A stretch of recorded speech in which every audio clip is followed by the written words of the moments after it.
చక్కని సీతకి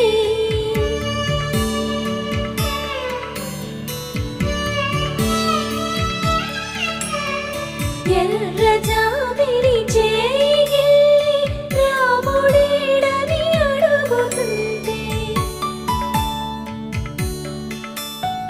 చూడలేదని పెదవి చెప్పే చెప్పలేమని కనులు చెప్పే నల్ల పూసైన